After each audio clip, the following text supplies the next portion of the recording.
Sir జనరల్గా మీరు intake తీసుకున్న దగ్గర నుంచి బయటకు వెళ్ళేంత వరకు కూడా ప్రతిదీ చెప్తున్నారు. సో కాన్స్టిపేషన్ గురించి మాట్లాడుకుంటే, అంటే మలబద్ధకం గురించి మాట్లాడుకుంటే కనుక, మలబద్ధకం అసలు ఎందుకు ఏర్పడుతుంది?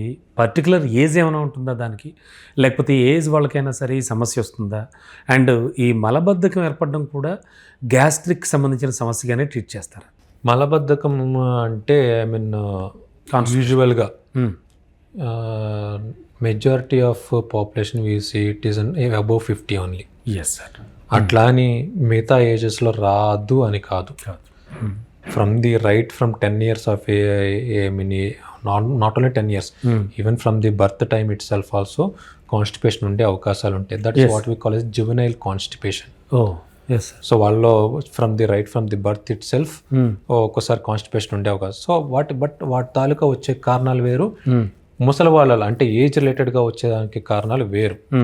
ఏజ్ రిలేటెడ్గా వచ్చే కారణాలు ఏంటంటే చెప్పాను, పేగు అనేది మజిల్ ట్యూబ్ లాంటిది. అవునండి. సో మనకి బయట మజిల్ ఎట్లా ఏజ్ పెరిగిన కొద్ది వీక్ దాని టోన్ కోల్పోతుందో, 60+ దాటిన వాళ్ళకి వాళ్ళ టోన్ అనేది మజిల్ టోన్ ఆటోమేటిక్గా కోల్పోతుంది.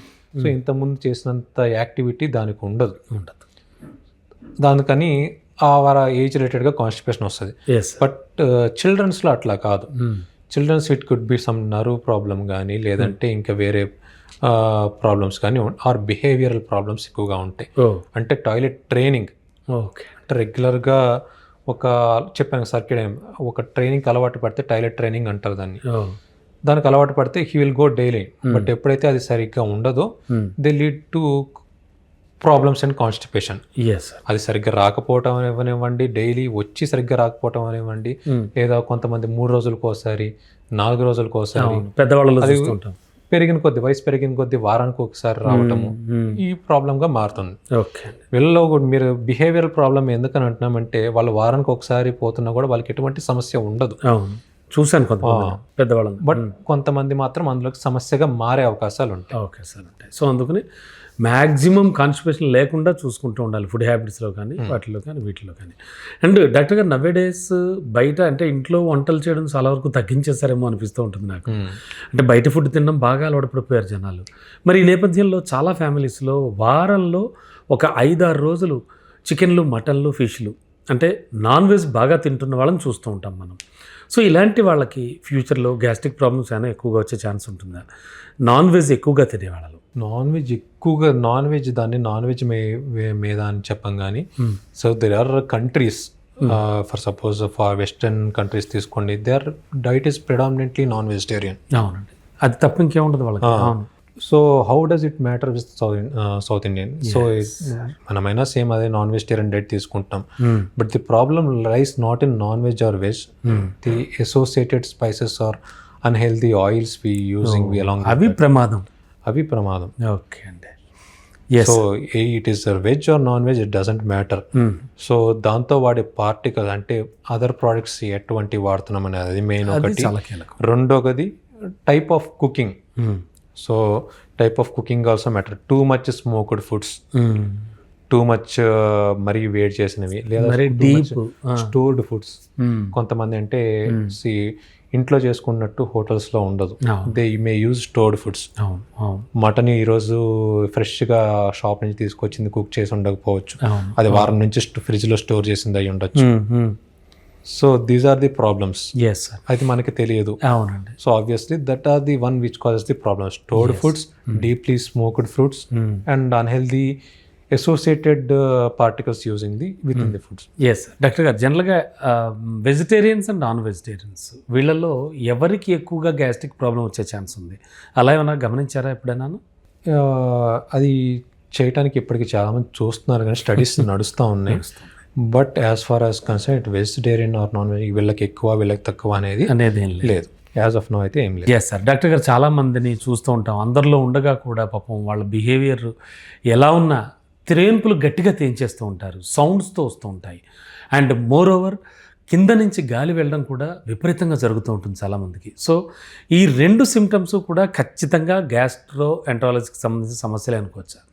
గ్యాస్ట్రిక్ సమస్య ఉన్న వాళ్ళకి ఇలాగే జరుగుతుంది. రెండు ఖచ్చితంగా గ్యాస్ట్రో సమస్యలే. గ్యాస్ట్రిక్ ఒకటేమో పైన పేగులకు సంబంధించిన సమస్య. ఎక్కువ తేన్పులు వస్తున్నాయి అంటే యూజువల్లీ 90% అది పైన పేగులకు సంబంధించి, అంటే ఈసోఫాగస్ కానీ స్టమక్ కానీ అందులో ఏ సమస్యలు ఉండే అవకాశాలు ఉంటాయి. అట్లాగనే కింద నుంచి ఎక్కువ గాలిపోతుంది అంటే ఎక్సెస్ ఫార్టింగ్ కానీ ఎక్సెస్ ప్రొడక్షన్ ఆఫ్ గ్యాస్ కానివ్వండి, కొలాన్లో ప్రాబ్లం అంటే ఎక్సెస్ బ్యాక్టీరియా అవనివ్వండి, ఎక్సెస్ ట్రాప్డ్ ఫీసెస్ అవనివ్వండి, వీటి వల్ల ఎక్సెస్గా గ్యాస్ ప్రొడ్యూస్ అయ్యి ఫార్టింగ్ వచ్చే అవకాశాలు ఉంటాయి.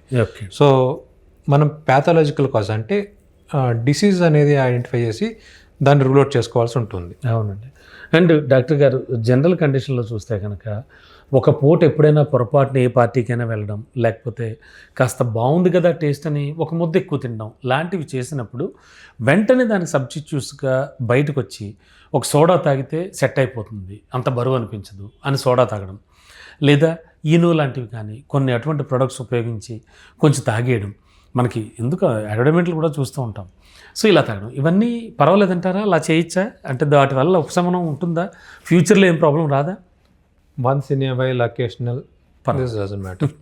డైలీ అలవాటు, బట్ డైలీ అలవాటు లేదా క్రానిక్ అంటే అది నార్మల్ అని భావించడానికి వీలేదు. There is some underlying problem, you have to find it out. Yes sir, definitely. Occasional once in a while ఎప్పుడో ఒకసారి ఇట్ డజంట్ మ్యాటర్. జన్మానికి ఒక శివరాత్రి అంటారు, అలాగే అలా అయితే పర్వాలేదు. అండ్ డాక్టర్ గారు, ముఖ్యంగా ఒక మంచి హెల్దీ డైట్ అండ్ చాలా పర్టిక్యులర్గా ఉంటే కనుక గ్యాస్ట్రిక్ ప్రాబ్లమ్స్ ఏం రాకుండా ఉండొచ్చా? అండ్ గ్యాస్ట్రో ఎంట్రాలజీకి సంబంధించి 15 ఏళ్ల పైబడి మీరు ఎంతోమందిని చూస్తున్నారు కాబట్టి అసలు మన డైట్ ఎలా ఉంటే బాగుంటుంది, ఎలా ఉంటే గ్యాస్ట్రిక్ సమస్యలు మనకు రావు అనేది మనం చెప్పగలం అంటారు? ఖచ్చితంగా రెగ్యులర్ డైట్ పాలిస్తే మెజారిటీ ఆఫ్ సమస్యలు తగ్గుతాయి. అలానే ఖచ్చితంగా 100% రావని కాదు. సో డైట్ ఇది ప్రిస్క్రైబ్డ్ డైట్ అనేది ఏం లేదు. బట్ వీళ్ళంత వరకు అంటే వాళ్ళ సాంప్రదాయకంగా వాళ్ళ ఫ్యామిలీ హిస్టరీలో ఏం తింటారో తినచ్చు. రెగ్యులర్గా ఎవ్రీ హ్యాన్ has its own diet from ages, it has to be followed. But తీసుకునేది limited, particular amount with particular time and avoiding the unnecessary foods, major junk foods, alcohol, హానికరమైనవి అవాయిడ్ చేయాలి. నార్మల్గా హాని లేనివి తీసుకుంటే బెటర్. డాక్టర్ గారు, జనరల్గా అల్సర్స్ అని వింటూ ఉంటాం, ఎసిడిటీ అని వింటూ ఉంటాం. What is the difference between these two అండి? ఎసిడిటీ అండ్ అల్సర్ సీరియస్ ప్రాబ్లంగా పరిణమించే అవకాశం ఉంటుందా? అంటే సర్జరీలు చేయించుకునే స్థాయి వరకు వచ్చే సమస్య ఉంటుందా ఇవి రెండు కూడా? ఏంటి అసలు ఈ ఎసిడిటీ అనేది చాలా వేగ్ టర్మ్ అండి. యూజువల్లీ పేషెంట్ ఎసిడిటీ అంటే ఒకసారి గ్యాస్ ఎక్కువైనా ఎసిడిటీ అని అంటారు, ఒక్కొక్కసారి మంట ఎక్కువైనా ఎసిడ్ అంటారు. So what we consider it as a మంట వచ్చినప్పుడు ఏమైందంటే usually excess production of acid, dyspepsia అంటాం. సో దానివల్ల యాసిడ్ కాన్సన్ట్రేషన్ పెరిగినప్పుడు యూజువల్ డెఫినెట్గా కొంత మంట అనేది ఉంటుంది. అది కారణాలు చాలా కారణాలు ఉంటాయి. ఇది మరీ టూ మచ్గా ప్రోగ్రెస్ అయినప్పుడు అల్సర్స్గా మ్యూకోజ్ అని డ్యామేజ్ చేసి అల్సర్స్గా ఫామ్ చేసే అవకాశాలు. నథింగ్ బట్ పుళ్ళు పడ్డా ఉంటారు. సో బయట చర్మం మీద పుళ్ళు ఎట్లా కనిపిస్తాయో ఇన్నర్గా లోపల స్టమక్ లో మ్యూకోజల్ అంటే లోపల వైపు కూడా పుండ్లు పడే అవకాశాలు ఉంటాయి. సో ఈ పుండ్లు ఎప్పుడు పడతాయో వాటి వల్ల పెయిన్ కానీ మంట ఇంకా ఎక్కువ అవటం కానీ ఉంటాయి. దీని తాలూకు ఇనిషియల్ స్థాయిలో మెడిసిన్స్ అయితే సరిపోతుంటాయి. బట్ ఒక్కోసారి ఇవి కాంప్లికేషన్స్గా మారే అవకాశాలు ఉంటాయి. ఏంటంటే ఇంకా డీప్గా అయినప్పుడు బ్లీడింగ్ అవ్వటము, ఆ అల్సర్ అనేది ఒక్కోసారి కంప్లీట్గా ఆ పార్ట్ని క్లోజ్ చేసేయటం. అంటే అల్సర్స్ క్యాన్సర్స్గా మారేటువంటి అవకాశం కూడా ఉంటుందా?